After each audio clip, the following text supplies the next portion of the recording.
কিমান যে মানুহে মোৰ মন্ত্ৰৰ শক্তিত নানা ধৰণৰ কাৰ্য সম্পূৰ্ণ কৰে পিছে কিবা এটা দিবৰ বেলিকা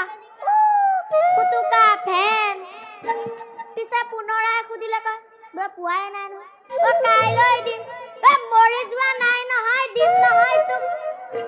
এনেদৰে বাৰু সংসাৰ তৰিব পাৰিনে ইফালে মানুহজনীয়ে কেটেপ কেটেপ কেটেপ কথাৰে একেবাৰে সৰে বিন্ধা যেন কৰে সিদিনাটো মোক মাৰিলেহেঁতেন যেনে তেনে ৰক্ষা পৰিছো দে নাই বেলিকা কিবা এটা কৰিবই লাগিব ডাঙৰ কিবা এটা কাৰ্য সম্পূৰ্ণ কৰি ধনে সোণে ভৰপূৰ কৰিবই লাগিব নহলে আৰু নহৈছে পিছে ইয়াৰ পৰা সোনকালে যাওঁ ভাই মানুহজনীয়ে কেনেবাকৈ খাবলৈ নেপায় বিচাৰি আহি ইয়াতে পায় আয়ো কি যে হব